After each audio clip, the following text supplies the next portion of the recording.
apart from Calcutta and its flesh pots and away from the lure of the West. Rabindranath was disillusioned with the Swadeshi movement and the role of Brahmo Samaj and concentrating in building up Bengal educational, artistically and economically. But by 1907, the movement degenerated and precipitated into Hindu-Muslim riots.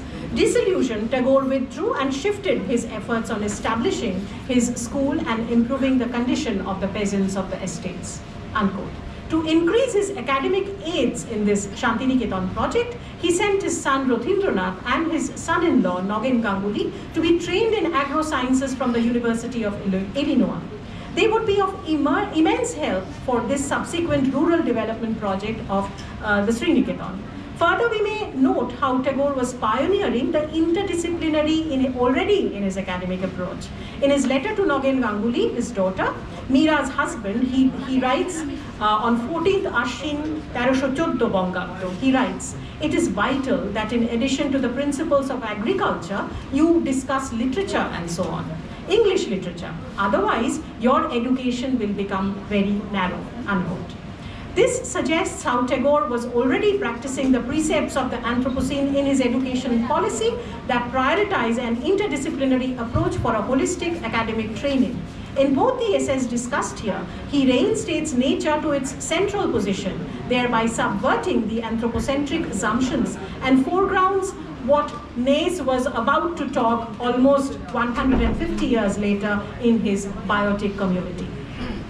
According to Naze's biotic community, this is a concept which is acknowledging to be influenced by the Buddhist ideology of tolerance, where human and non-human entities are symbiotically as well as non-violently interconnected. This thereby suggests that the human history is implicated in the natural history. Tagore's establishment of the Brahmacharya ashram seems to create an alternative culture and biotic community where pupils were educated to harmonize with nature and not harm its balance in any way. Education at Shantiniketan was a mode of learning this union and not mechanically an end. Such an organic way of thinking, reading, writing, and finally implementing it to his ashram project in that age of suffering, fast transitioning with the post-World War angst, industrialization and mechanization, speaks so much about the pragmatic environmentalist approach that he so vitally takes up. In this sense, his Shantiniketan project, Tagore is seen as guru of disaster management as well. The Shantiniketan project has its roots in the Indian Gurukul system, and the idyllic ambience could be related to what we have in Shakuntala, Ritu Samhara of Kalidas and Kumar Sambhava. Now, this idea once again in Tagore was also having a kind of Western part to it, because this is the same idea we have, for example, the idea of the academe by Plato, where there is a passing remark, almost a ridiculous remark in Shakespeare's Love's Labour's Lost.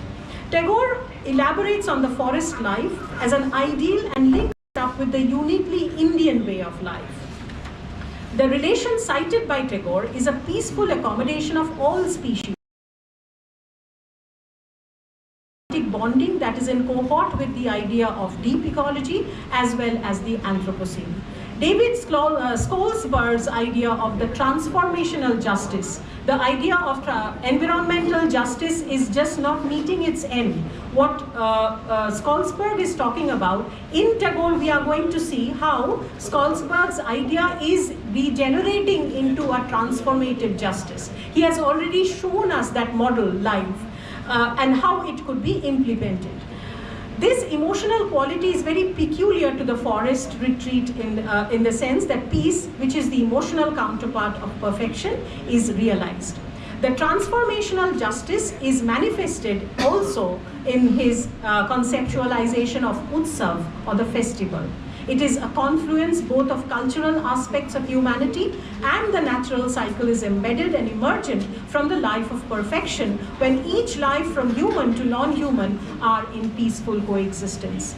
Tagore's notion of the Utsava was no less a celebration of the whole humanity, or Manav Samaj, where at least the possible, meaningful, creative sharing and global cooperation would exist. Combined with this was the notion of the importance of forests that are indeed storehouses of biodiversity. The biodiversity of the forest teaches us lessons of democracy, of leaving space from others while drawing sustenance from the common web of life. In the message of the forest, he winds up with the idea, I quote, "The culture that has arisen from the forest has been influenced by the diverse process of renewal of life, which are always at play in the forest, varying from species to species, from season to season, in sight and sound and smell. The unifying principle of life in diversity of democratic pluralism thus became the principle of Indian civilization," unquote. This unity of diversity is what Vandana Shiva later on takes up in her idea that she says this is the basis of both ecological sustainability and democracy. Diversity without unity becomes the source of conflict and contest. Uniformity without diversity becomes the ground for external control. This is true of both nature and culture. The forest is a unity in its diversity. We are united with nature through our relationship with the forest. In Tagore's writings, the forest was not just the source of knowledge and freedom. It was the source of beauty and joy. And aesthetics, harmony, perfection all go together. It is symbolized within the universe. We could extend this further because there was another lecture by Rabindranath which forms the introduction for L.K. Elmhurst's book called The Robbery of the Soil. This was delivered by him in Calcutta Town Hall on 28th July 1922. Tagore here links the village and city as a complementary half of the metaphorical body of organism with reference to the planetary resources of water. We may point out just an excerpt of what he tries to say when he contextualizes Elmhurst's project. This is Tagore saying, "Our project is to try to flood the choked bed of village life with streams of happiness. For this, the scholars, the poets, the musicians, the artists, as well as the scientists have to collaborate, have to offer their contribution. Otherwise, they live like parasites, sucking life from the country people and giving them back nothing. Such exploitation gradually exhausts the soil of life, the soil which needs constant replenishing by the return of life through the completion of the Shantiniketan community, rather elucidates the significance of the art of agriculture through the legend as it has been referred to. This is the legend of the King Janaka. This analogy justifies his awareness of the need of the village and rural reconstruction. It also brings home the unbiased union of the thinker and the farmer, breaking preconceived notions of class, caste, and religion. For the first time, the notion of inclusivity, of including all, irrespective of class, is possible in the Shantiniketan Sriniketan project. And when he combines this, he tries to rationalize this with one of the Indian tradition, he's pointing out, one of the highlights of our Indian tradition is the legend of Janaka, who is reputed to be combining the quest for the highest truth, which is Brahma, with his knowledge of agriculture. For his wonderful synthesis that he achieved in the days of yore between the heaven and the earth, he is still considered to be the ideal monarch. It is in this context of the highest human ideal that we must regard the art of agriculture. If we fail to do so, this noble pursuit loses all its dignity. But when a kingly sage like Janaka puts his hand to the plow, there can be no question of stultification or enslavement of the mind. When the time comes for our thinkers and intellectuals to take agricultural activities under their responsibility, the schism that at present exists between the hand and the brain for a large section of our population will vanish," unquote. Among the festivals celebrated with great pomp in the ashram, there was Basantotsav, the festival of the spring, and it was the most striking and environment conscious in its multifarious ways. Tagore does not merely secularize it. He also links up with the seasonal cycle, trying to reiterate his own Upanishadic ideology inherited from his father, Devendranath Tagore. As a festival of colors, it celebrates Vasanta, or the blossoming of spring. In July 1927, Tagore observed the Festival of the Earth, or the Vriksharopana, tree planting, the Halakarshana Utsav, and thus incorporating agroeconomic concerns. This was Phire Chol Matir Tane, to look back to the soil, an environmental awareness gesture to restore lost values and reassert them in his modern hermitage in Vishwabharati. Vishwabharati has its motto as Yatra Vishwam Ekanidam. Yatra Vishwam, the entire universe, comes under its nest. This awareness of the Anthropocene in the light of this analysis thus is not essentially a white West project. Tagore cites and establishes its lineage to our Vedic and Upanishadic culture.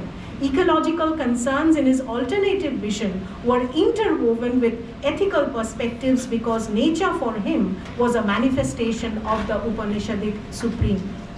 But with his Shantiniketan literally meaning a haven of peace, this venture he far excels the Western ideology and stands out as a visionary much ahead of his times. Tagore combined ecological concerns with moral and ethical issues. Yatra Vishwam is not merely a West-East cultural conglomeration in Tagore's thoughts. More intrinsically, it is a diverse biotic community, symbiotically generating a communion between nature, human, and its other millions of living organisms. But Tagore himself says in The Message of the Forest, for India to force herself along European lines of growth would not make her Europe, but only a distorted India, unquote. Here he is propounding his nation-building project as well as a Shantiniketan for him was a microcosmic world order imbibing all these natural and ethical values. In such an endeavor to save the natural resources and seek rural reconstruction to highlight the village life, he emerges as a predecessor harbinging a unique conceptualization of the Anthropocene. His plea for environmental justice emerges and develops into the transformational justice through his writings, songs, poems, and social and pedagogic aspects of pedagogic projects in Vishwabharati. He was the unique bard who was transforming, emerging from the East, appealing and moving ahead to usher in ecological sustainability in his own unique way. Thank you.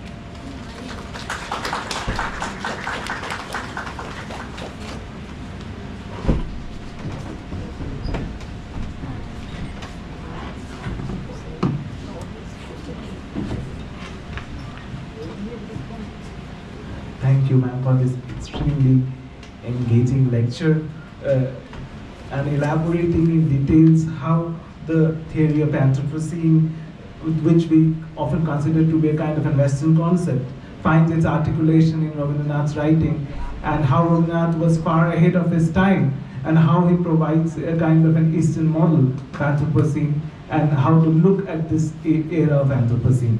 So I will now open this session to the audience for the question answer round. I'm sure the audience will be eager to have many questions in their mind. So it's open to the audience for the question answer session. I'll request the audience to keep the questions short and precise.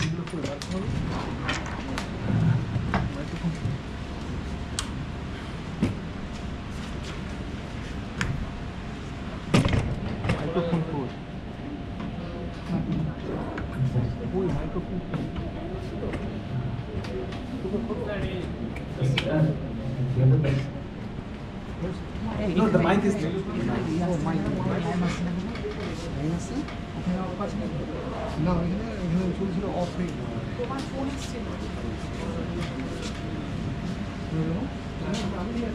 So I guess we can start with the session. While listening to your lecture, I was thinking about this ecological consciousness that we find in Rabindranath's writing. Has often been nullified by when we look at it, because the traditional way of looking at him as a romantic poet and how as a poet of nature. When we look at it, we often ignore the political aspect of it. The activism part is something that we have often ignored, and how far that has reduced this impact of his ecological awareness when it comes to theorization. Yeah. One thing which was very thrilling for me, because these were like you've just taken the word from my mouth. When we were actually studying Tagore initially, he was always that nature poet, and with I could share my opinion, my very personal opinion. Since I come from an English literature background, I said, oh my God, he has almost, translated Wordsworth in many ways. But then when you delve into the text, there is a clear divide about the sustenance of all lives together. This aspect was, what I have also pointed it out in my paper. What Wordsworth does is he tries to be a prophet, he tries to be a seer, and then he would generate that through, for example, Dorothy to the common mass. But here was Tagore trying, his verse was of course written before, but he had an agenda that this has to be realized. And one could never ignore the kind of, when you talk about activism, the entire Shantiniketan premises will have, like, each of his visit abroad, he would have 2 plants coming either from South Africa, from Brazil, from China, and each of them are part of that, like those 7 houses which you get to see. All of us was aware that Birbhum was a barren land. There was nothing available. And I could share a very personal anecdote. Like, I have seen, the rain is there in Shantiniketan.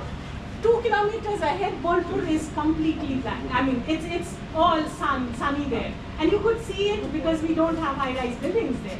That thing has been done in the last 200 years, starting from Devendranath. He did not stop at highlighting nature. There was first and foremost a peaceful coexistence with all living beings. This awareness was somewhere, yes, of course it was in the Romantics, but Tagore for the first time, consciously puts on these metaphors in his, especially the Bonavani poems, where we have evidence that how all kinds of lives, both human and non-human, can participate instead of quote-unquote destroying nature. That aspect was very interesting, especially in Message of the Forest, and he really didn't stop there. He was consistently collecting funds to get that realized into. Like each of the ecology projects that we are into, we are always the workshops, talk about what have you really done to stop this disaster. But here this man was quietly doing it in his own way and within the realms of nature. Nowhere later on, when I was possibly traveling down the south, there was another philosopher called Jiddu Krishnamurti. Jiddu Krishnamurti's schools, the Rishi Valley schools, have the same ideals. But where have we lost it out with Tagore? That we never look back to see that everything is there. It's just that we need to contextualize it and reread them back into our daily activities. We have possibly, kept him only in the book, but not in our lives. And he has consistently talked about that ecological practice or environment awareness should start from your home. That activity part is lost. We are, as academicians, I have done the same thing that I have cited just to contextualize that this was within us. We have lost it, unfortunately. That connection, that bonding needs to be, revamped. That was my purpose of trying to connect this to the activism project. Exactly. Thank you. Yes, sir.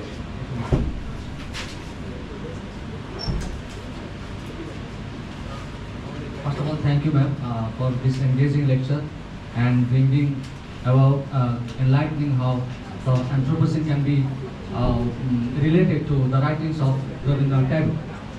So actually, while I was listening to the lecture, I was thinking about the American transcendentalism.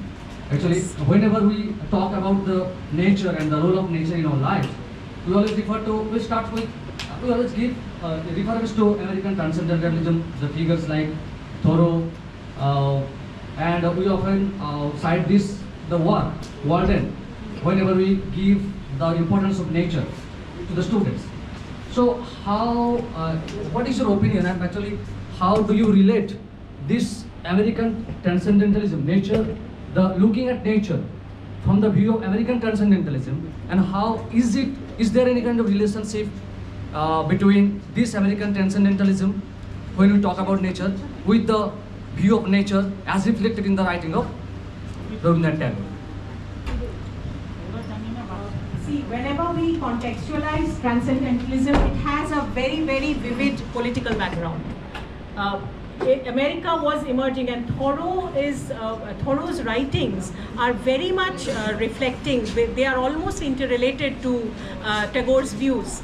So whenever we are doing Tagore, I mean, especially the nature writings of Tagore, we just can't leave out Thoreau. But when you talk about transcendentalism, there has to be a political background. The emerging, America emerging out from the 19th century crisis towards the capitalistic project. And here Thoreau was, standing apart that, okay, wait, look and think, where are we really heading to?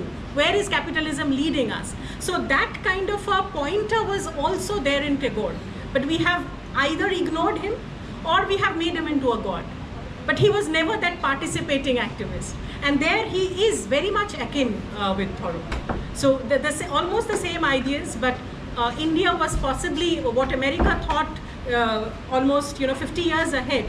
We lagged behind because we always, that is the reason I've mentioned that, just to provoke you into questioning that is it only the West who needs to remind us that, okay, Tagore is Tagore. We have always been doing that.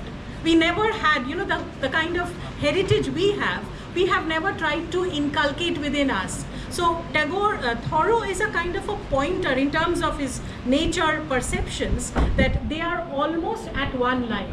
But where Tagore stands out, because America in the transcendental view was already marching ahead towards the political emancipation, where India was lagging behind the entire freedom movement. So that is one pointer, but yes, definitely they could be studied, and they have been. A lot of work has been done on this area.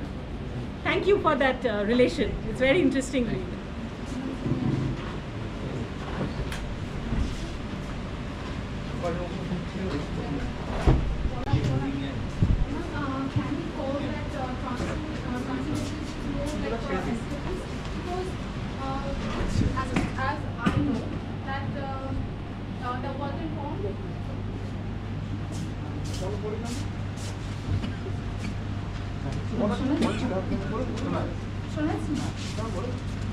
So transcendentalist writers is much like that. They leave their own land and they are going to the forest to live. Okay, in the nature, in the lap of nature, but they never try to change their own home, as we can see in the case of Rabindranath Tagore, because he created Shantiniketan. But the transcendentalists, they leave their own place and going to the nature to live there, to spend much time with nature. So can you call them that transcendentalist is an escapist? I would not agree with you. They are not escapism. It is not escapism. Rather, we could see it in this light that what you are deciphering as escapism is only the beginning of the meditation. Before you meditate and you locate yourself, আপনাকেই জানা আমার ফুরালো না, যদি আপনাকেই জানতে না পারি তাহলে আমি আবার চারিপাশে কি করে জানব? So transcendentalism was one point which was moving you towards that, and America did prove from a nothing it emerged into one of the most powerful nations. Whatever be the cause, I will not go into the ecology aspect of it, but transcendentalism, especially the example he has just cited of Thoreau, is not escapism. It is a pointer where you move on with your realized goals, and then you come and relate back to the mainstream society. So that is there very much in transcendental writings. This discussion could have continued for hours, but we have a bit of time constraint. Madam will be there, we can have questions informally over lunch. So thank you, Madam, for this engaging session. With this, we would like to move on to our next business session. We have paper presentation. Many of the paper presentation sessions will begin. Our first technical session would start. This session would be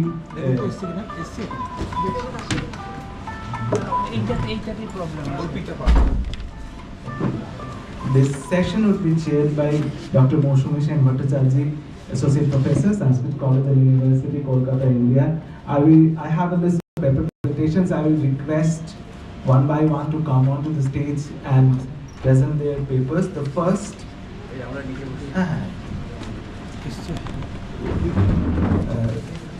paper presenter is Orpita Pal, Assistant Professor of English, Radha Virendra Chandra College, Kamli, Murshidabad. I request her. Okay. So I request Orpita Pal, please, if you can please come onto the stage. I request Dr. Amrita Banerjee, Assistant Professor of English, Vivekananda Mission Mahavidyalaya, Chaitanyapur, Haldia, to please come onto the stage.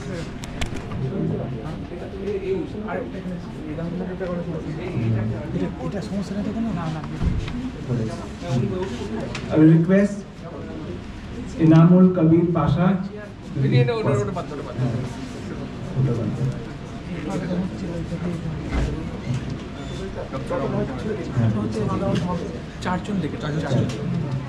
I will request Rajat Shubhra Mondal, Doctoral Research Fellow, Department of English, Raiganj University, North Dinajpur, West Bengal, to come to the stage, please. সবাইকে হ্যাঁ যে আমরা date time lunch করবো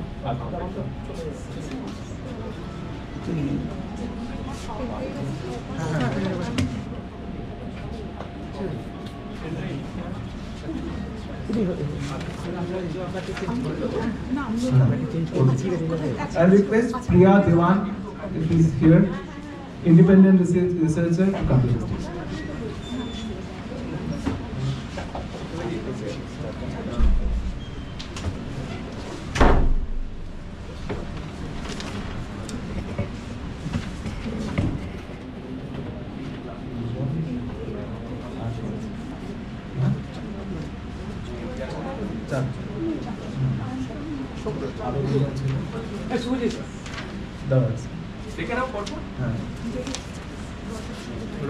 Rajat Shubhra Mondal.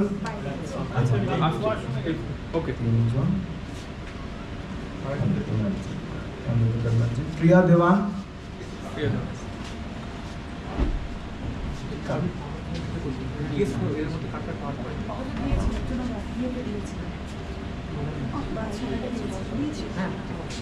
ঠিক আছে তাহলে আমরা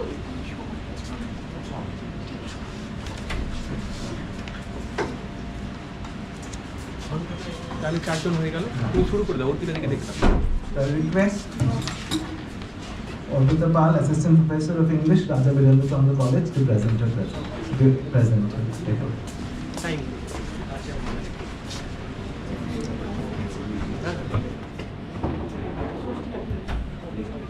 Good afternoon, everyone, and I offer my heartfelt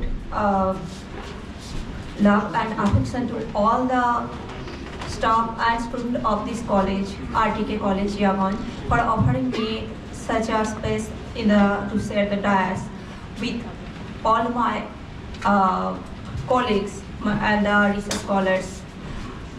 I would like to present my paper on reading Cry the Peacock and Fire on the Mountain, two novels by Anita Desai through the lens of bioregion. Actually, bioregion, the term is related with eco-criticism, or more specifically, ecofeminism. What is ecofeminism? From the previous illuminating lecture of my previous speaker, we have known that what eco-criticism is. Eco-criticism, it relates nature, how nature is described through literature. What is the impact of nature? What is the impact of human civilization on nature? And ecofeminism, it describes the impact of human civilization on both and the female. Actually, human civilization is basically male oriented or patriarchal. Therefore, the human civilization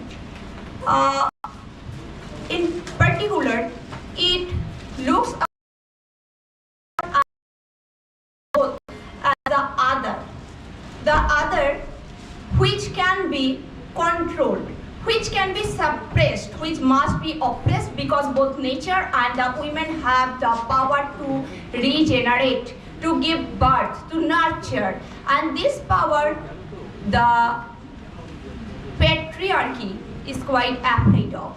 Therefore, they try to oppress, to subordinate or to subjugate both the nature and the female. Anita Desai is an Indian woman writer, female writer, who through her novels shows how the female or the women characters, they are related with the nature, how their psyche, their mental condition can be expressed by the surrounding natural setting, how the nature it affects them, and how nature and the female characters can be related to be subjugated by the patriarchal society. If I say that Cry the Peacock, the female protagonist Maya, she is psychologically disturbed by her barrenness, her infertility, her unsuccessful relationship with her husband Gautam. Gautam, he is quite capable of taking care of Maya when her materialistic requirements are taken into consideration. But Maya's psychological requirements, what about them? Maya does not get them fulfilled by Gautam, because their mental conditions, they are not suitable to each other. Therefore, Maya, who is extremely sensitive towards the laboratory monkeys who are kept in the railway station in the scorching heat, Maya feels for the monkeys, but she cannot feel the same for Gautam. Rather, when the albino astrologer says that if Gautam dies, he would die untimely, and his death can solve all Maya's problems. This prediction, it resolves Maya's psyche to make a plan to get rid of Gautam. Even this plan of murder, it cannot make Maya quite sensitive or sympathetic towards her husband. The only fault of Gautam is that he cannot fulfill Maya's psychological requirements. But Maya, who has insanity, who was quite lonely even in her maidenhood, she feels that I was caged even before my marriage. But she has now made Gautam responsible for all her suffering. Therefore, what does she do? When Gautam takes her to his own house, Maya asked him to go to the roof, and from there he throws the unsuspecting Gautam out of the air, and then quite casually she says that Gautam has died. Her mother-in-law, her sister-in-law, they are quite suspecting that Maya has something to do with the death of Gautam, but they cannot prove it. After some months, when Maya has lost her sanity totally, she throws herself out of her balcony. But before her death, she cries just like a peacock. Cry the peacock. It is said that the peacock, just before its death, it mates and it sings its swan song. Pia, Pia, I love, I die. And that's the condition of Maya herself. When she killed Gautam, it was a stormy evening and she felt that the nature is with her. The nature is supporting her, and in her death, she tries to make herself one with a peacock, a natural entity, quite far from the human civilization. Maya, she becomes like a peacock, far from human civilization, and she tries to purge herself out of the sins of the patriarchal society.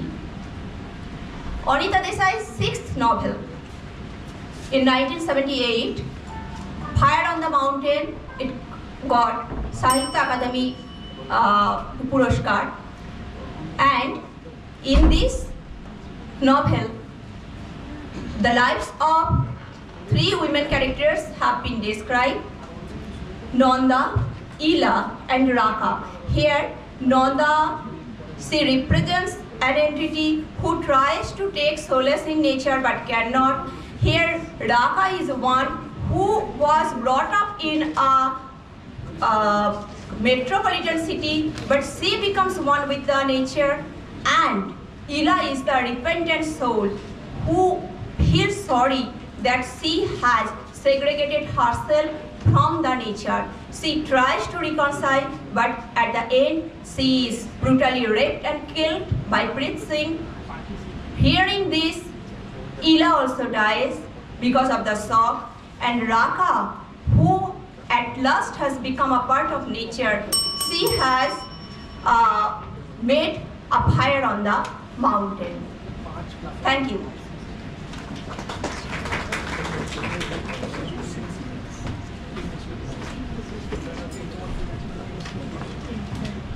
Thank you. Now I request Dr. Amrita Banerjee, Assistant Professor of English, Vivekananda Mission Mahavidyalaya, Chaitanyapur, to present her paper.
Good afternoon. With due regards to the organizing committee of this seminar, I would like to present my paper. As you can all see, that is the title of my paper is Witchcraft as a Subversive Knowledge System, an Ecofeminist reading of Shobindra Shekhar Hasda's Mysterious Ailment of Rupi Baske. So, we all know that is patriarchy establishes hierarchies of power and imposes dominance through binaries like heaven, earth, male, female, mind, body, spirit, matter, human, animal, white, non-white, culture, nature, and public, private. But actually, ecofeminist stance is against all types of oppression which is imposed by patriarchy, and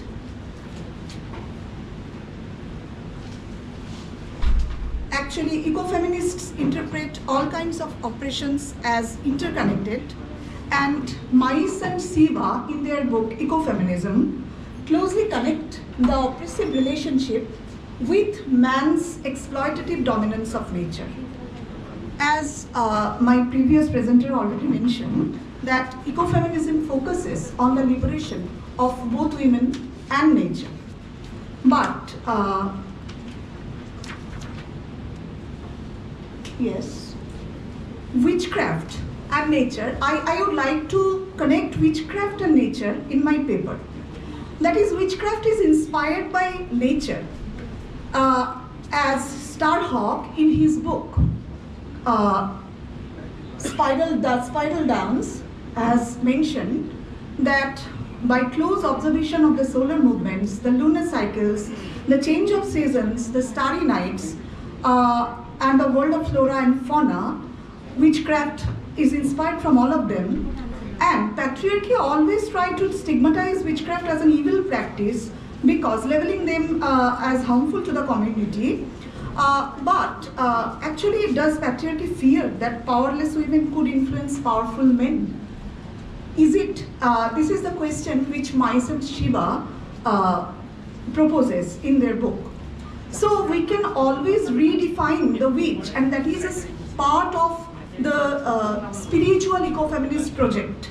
And they argue that female sexuality is linked to the natural cycle, and so like the change of the season and the lunar phases, female sexuality is always linked to the natural cycle. And female spiritual practitioners, though they are demonized by the Western scientific rational system, still feminist spirituality affords the figure of the witch for its inherent power to challenge normative gender roles. So we may redefine the positive potential of the witch, and that is the part of my paper's focus. And I'm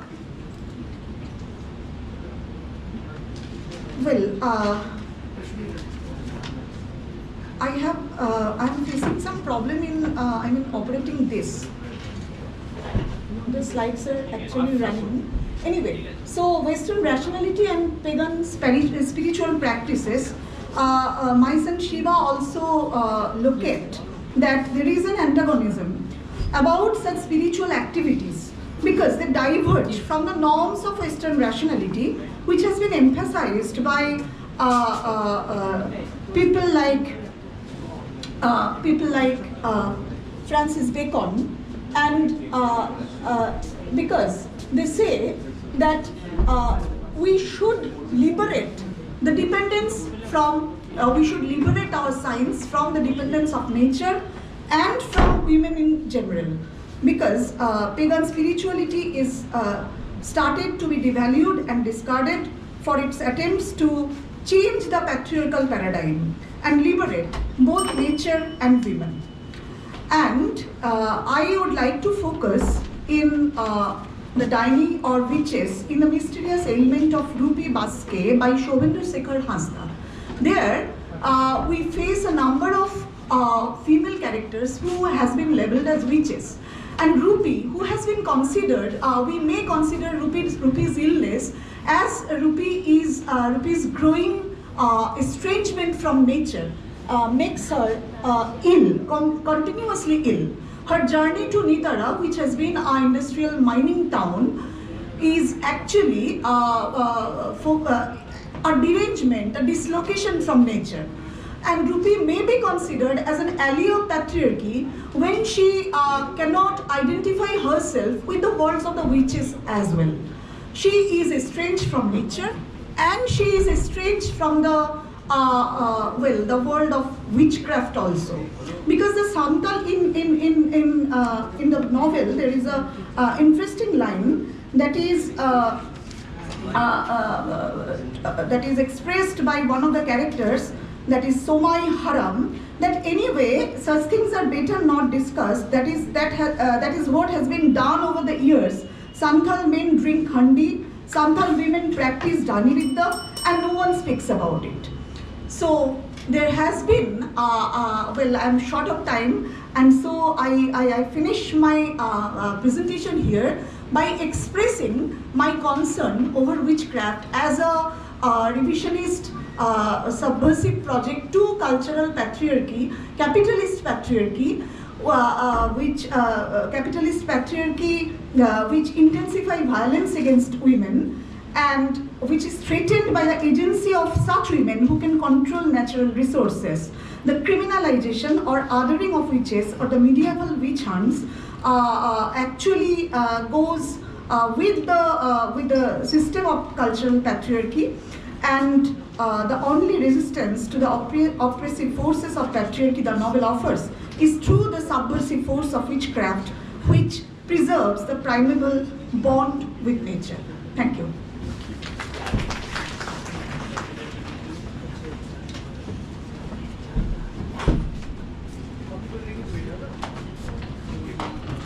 Thank you for this extremely interesting paper, cut down short by time.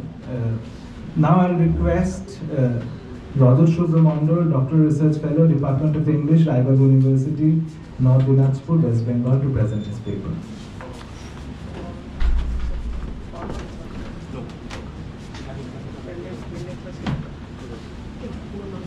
Before I go into the presentation, I convey my heartfelt gratitude to both the colleges and everyone who are involved in the smooth conduct of this wonderful international conference. And with the permission of respected chair, ma'am, may I begin? May I proceed? Thank you, ma'am. Thank you so much.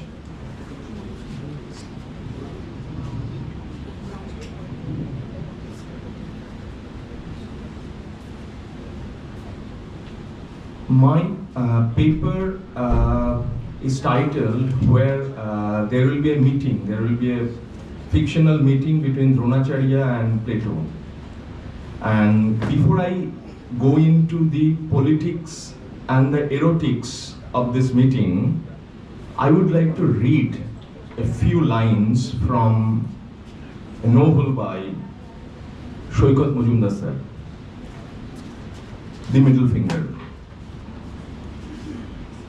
Socrates sat down next to him and said, "How wonderful it would be, dear Agathon, if the foolish were filled with wisdom simply by touching the wise. If only wisdom were like water, which always flows from full cup into the empty one when we connect them with a piece of iron. Well then, I would consider it the greatest prize to have the chance to lie down next to you, Plato, the symposium." Drona went there and asked the wheel, "Where is your guru?" Now this concept of guru and the politics of mentorship and access to epistemology would be my concern through pederasty. Now Drona went there and asked the wheel, "Where is your guru?" And the wheel showed him the representation that he himself had made and told him what he had done, saying, "Arjuna, this is the fruit of my bhakti." But the sneaky, cheating Arjuna said to him, "Will, with your great zeal, you must do puja with the thumb of your right hand. And for this Drona, whom you made through us." The wheel said, "Yes, yes, of course." Did it. But then Guru said, "Arjuna, you are a sneaky urban crook. And you have deceived the artless, honest, unsophisticated forest dweller. But my favor, even without a thumb, these people will be able to shoot arrows." No prizes for guessing who is being referred to. But by favor, even without thumb, these people will be able to shoot arrows. And as he said, the Guru gave the wheel this favor and went back to his own place. Now obviously, it is a reference of Ekalavya. Now, there is a long-standing aristocratic institution in Plato's time that is called pederasty, in which Erastes and Eromenas used to develop more than academic relationship. That is, you can almost in today's terms call guru with benefits or student with benefits. Now, that in that institution, the Erastes is the old wise man And Eromenos is the young boy who, very much like the Brahmacharya, used to stay with the Guru and serve the Guru and get the access that the Guru had, and becomes therefore part of the free Athenian aristocracy, the privileged Athenian aristocracy. But there is a disclaimer: no slave is allowed to be Eromenos. That is to say, you have to be a freeborn Athenian boy to be the Eromenos. And that is how the mentorship progressed in freeborn Athens. Now, when it comes to the equation, the politics and the erotics, politics of the erotics and erotics of the politics, when we come down to that, we see that even Eclavia had to pay the fees, quote unquote fees. And now he did not have the access. He did not have access, so therefore mentorship and the access to knowledge has been always politically placed in academic, educational and epistemological hierarchies. Now this is something that is being broken down in queer, pederastic, homosocial readings of contemporary Indian English fiction, and no wonder I find the novels like Shoikat Majumdar, Hasda Shobhendra Shekhar, and many others, and also Raj Rao, the boyfriend, the Raj Rao is Lady Lolita's lover. These are the novels that are queering homosociality and exploring the nuanced queer politics of pederasty. Because what is happening in that novel, or in these novels, in extremely contemporary Indian English novels, in queer fiction, the hierarchy between Guru and the Shishya is being queered. And the moment it is being queered, should I stop? Okay, no, thanks. And the hierarchy, because the hierarchy is collapsed, so therefore the friendship between the mentor and the mentee, between the Drona and the Ekalavya, obviously Alvite Arjun, and obviously Plato, Socrates and Aristotle, that line, that is, friendship is substituting, friendship is replacing